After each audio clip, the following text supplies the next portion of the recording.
Hello everyone, it's Old Guardian here. Gear in Raid can be very confusing. There's so many stats and sets and upgrades and all sorts of things. So what are you supposed to do so that your champions would have the best chance to succeed? And in this video I'm going to take a look at gear. This is like a gear primer.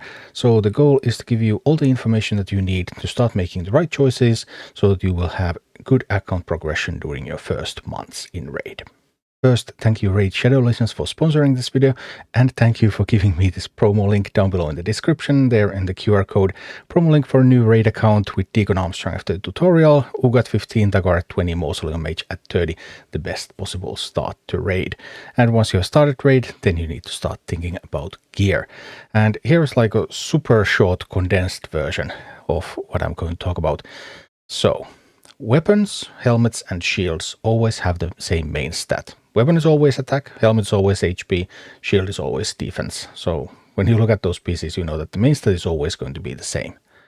Gloves are the only piece that can have critical rate and critical damage as their main stat, and you generally want to look for those. So when you see people talking about crit rate gloves, that's because gloves are the only piece that can have crit rate as main stat. Chest is the only piece that can have resistance and accuracy as main stat, but those are still a little bit niche. You're usually looking for attack percentage, defense percentage, or HP percentage, depending on which is the primary stat of your champion, and you always want the percentage version. The flat versions are kind of bad.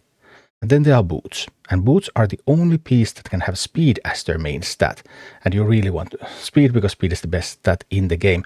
So when you see people talking about speed boots, they don't talk about speed set boots. They talk about boots that have main stat speed, because that's the only piece that can have speed, and speed is the best stat, so you really want some of those speed boots. You also really want as many items that have speed as one of their substats as possible. However, sometimes you can use attack percentage, defense percentage, HP percentage boots. It is possible, but it's just not as common. And then there's stars, there's rarity, there's also things. More stars means higher stats. And main stat is the highest stat. So if you have a piece that has a lot of stars and a good main stat, that's going to be a lot better than a piece that doesn't have a lot of stars, even if that piece is something like legendary, because legendary doesn't give it higher stats. So more stars, higher stats. For example, 5-star piece upgraded to plus 16 gives you 50% attack if it's attack percentage main stat. While if you have a 3-star piece plus 16, that only gives you 30%. So 50% versus 30%, that's 20% difference. And if you think about something like an offense set, that the set bonus only gives you plus 15%, that's bigger difference than the set bonus is. So yeah, those stats. Whereas higher rarity gives you more substat rolls, and that also comes to play. It also gives you more stats, but not as much as the main stats. So stars are really important. Stats over sets, stars over rarity, although you will want both, but those are the priorities. And when you're starting out the game, you want to start aiming for 5-star rare pieces and above quite early on. You will probably end up using a bunch of 4-star gear for quite some time, but 5-star rare, that's a good starting place already in your first weeks. Then let's talk about all of this stuff in a little bit more detail. So main stats. The higher the star value, the higher the stat.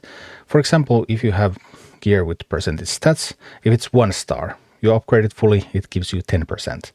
2-star gives 20, 3-star gives 30, 4-star gives 40, 5-star gives 50, 6-star gives 60%. So that is a big difference. And also when you're upgrading your gear, the last jump to that plus 16 upgrade, that's going to give you the biggest increase. So you won't see it anywhere near that 60% until you actually hit that plus 16. So for example, here's a picture of a pair of gloves that I'm still using. Not on my main team, but on a secondary champion. Gauntlets common. What common? Yeah, well, they are 5-star common gauntlets with crit rate as their main stat, and I had real difficulty on that account to find crit rate gloves, and I wanted to get 100% crit rate on my DPS champions, because you really want to get that 100% crit rate on a DPS champion. So I upgraded common gauntlets. They were 5 stars, so they still gave me 50% crit rate. That helped me reach 100%. That gave me so much more damage, and boom, just a useful piece. So the basic setup that you're looking for early on when it comes to main stats is crit rate gloves, primary stat percentage chest, attack, defense or HP, and speed boots. And later on you're going to move to crit damage gloves when you're able to reach 100% crit rate from substats alone. Then you don't need crit rate gloves anymore. And gloves can also be primary stat percentage, so they can be defense percentage, HP percentage, if this champion doesn't need to crit. Which some of like support champions might not need to, but practically every damage dealer does need to crit.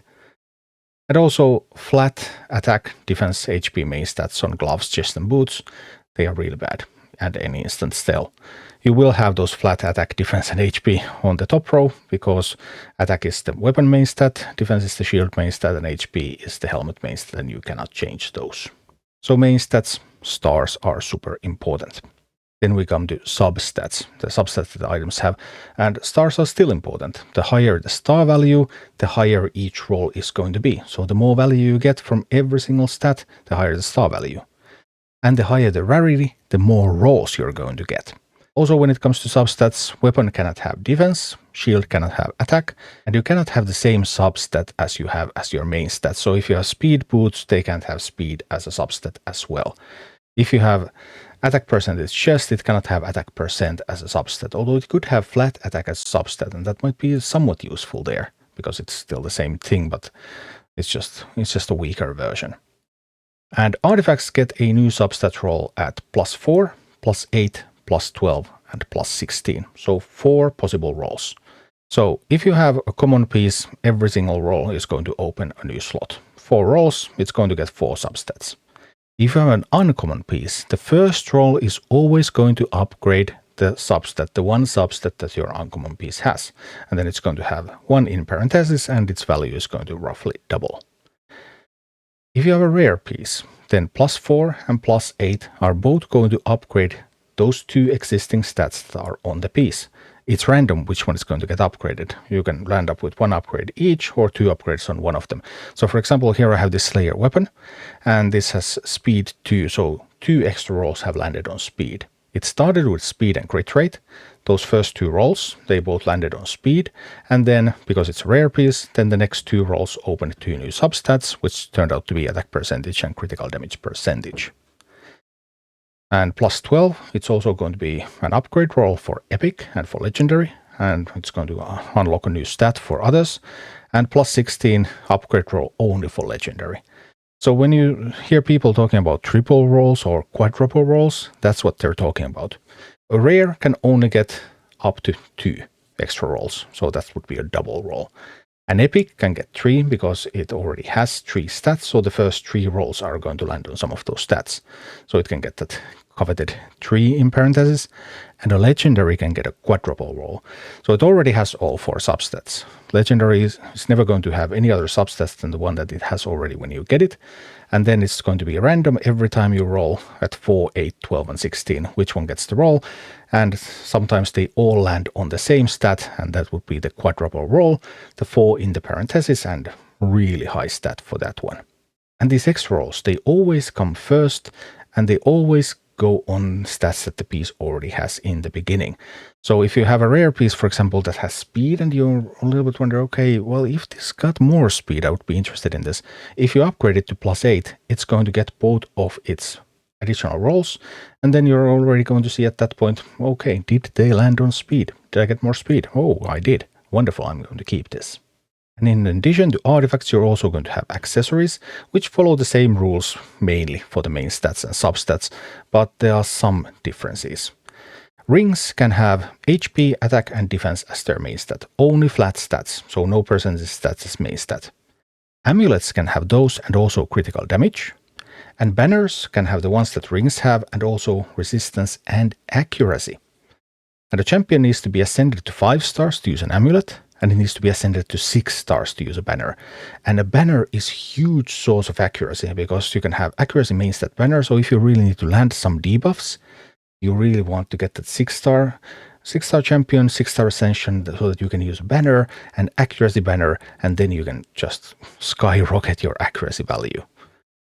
Accessories cannot have crit rate at all, and only amulets can have critical damage, accuracy, or resistance as a substat, and only banners can have speed as a substat. So that's another reason that unlocking the banner slot is such a big deal, because lots of people are just trying to roll speed on their banners, so as much speed as possible, and it's only available once you have that 6-star Ascended Champion, and it can make a huge difference.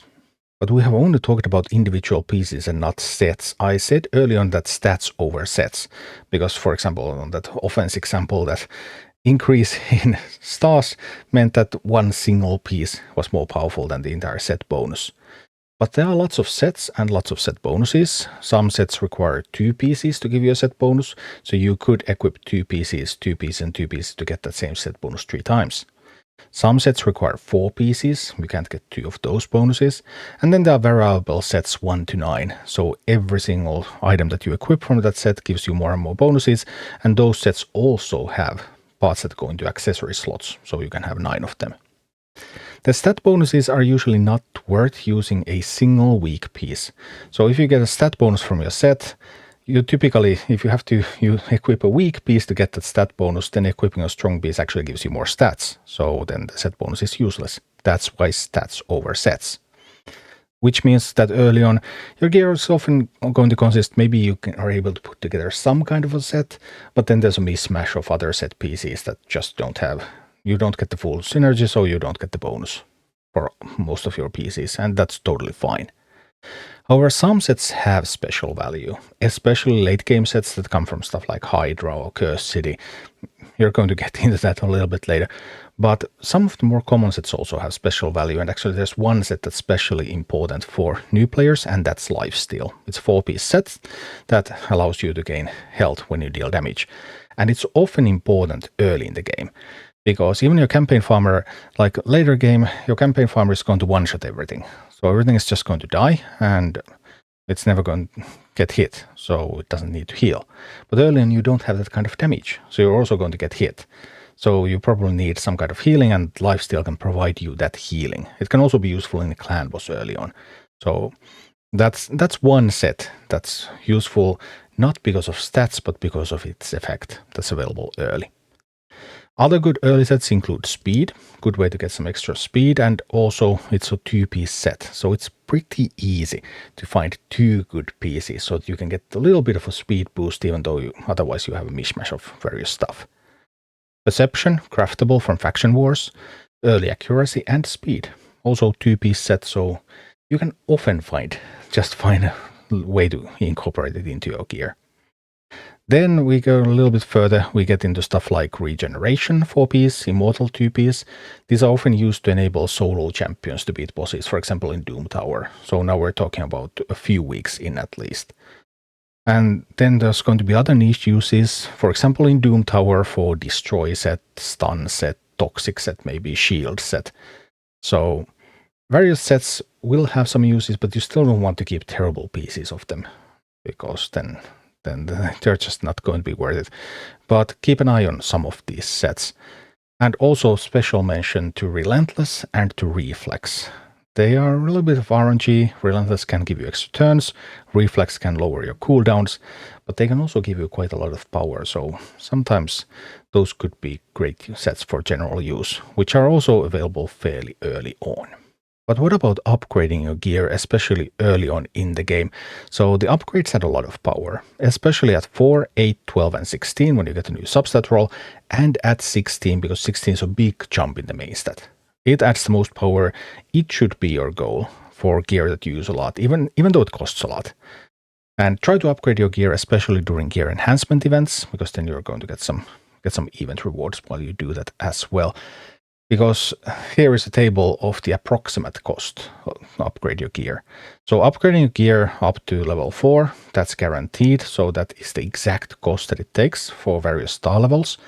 And upgrading beyond that, there's a percentage chance. So these are averages. But as you can see from here, a 6-star piece to plus 16 takes on average 1.9 million silver. A 5-star piece takes 1.5 million silver. Okay, so that's quite expensive. And you can also see that it's much cheaper to take them with plus 12. So 6-star, a little bit over 300,000, 5-star, a little bit over 200,000. So you can start to get stuff into 12, get quite a bit of that value, and then start to get stuff into 16, especially the ones where you really need them. Really need the main stat of that piece. So, for example, those crit rate gloves, if you want to hit 100% crit rate, then you're going to need plus 16 crit rate gloves. You just won't reach it otherwise. Whereas something like a helmet or a shield getting to plus 16 is a little bit less important. Typically, stuff like that crit rate gloves or that attack percentage chest or those speed boots, those are the first pieces that you're going to take all the way to 16. But that's not all, because there's even more ways to upgrade your gear, and these are a little bit more late game things for the most part, but I will mention them here just so you know. Enchanting, ascending, and reworking. Enchanting, the first thing, you can enchant substats with glyphs. And this is actually something that you're going to do very early on, because once you get advanced quests at level 35, then one of the advanced quests is to apply 3 glyphs, and you really want to do those. So applying a new glyph overwrites the old one.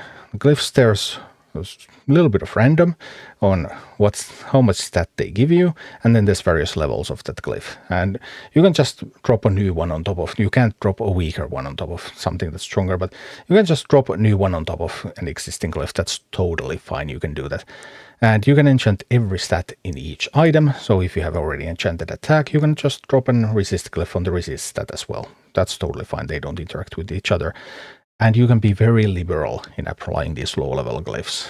1-star glyphs, 2-star glyphs. You start getting them from Faction Wars really early. They're common, they're inexpensive. You use them at least for the advanced quests almost every day. So just drop them in, that's totally fine.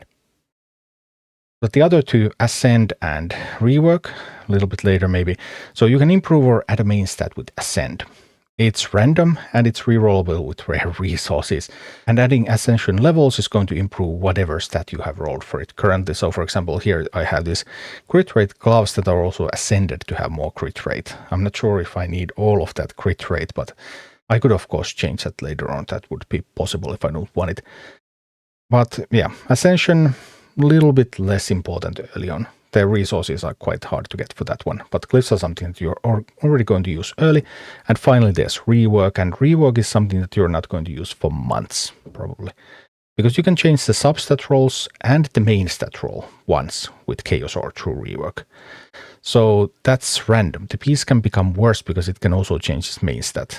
So it can become completely useless once you rework it. So typically one of the good things that rework are banners, because banners, often you don't really care what the main stat is. If you really want to have good speed banner, for example, then reworking a banner. And it's typically used in the late game if you have a potential piece that has already rolled a triple or quadruple roll, and it's on a bad substat. But hey, if you have 4 roll of defense, then maybe you can rework and it becomes a 4 roll of speed, which is much better. So the odds to get something great out of that is really low, but it's something that you will end up doing in the very late game. So that's Raid Shadow Legends Gear 101. I hope this clarifies a little bit on what you're going to be pursuing when you're starting to improve your gear, because good gear makes a world of difference in this game. Thank you for watching. Click like and subscribe if you enjoyed this, and a special thanks to all of my Patreon supporters, YouTube members and Twitch subscribers who make all of these videos possible.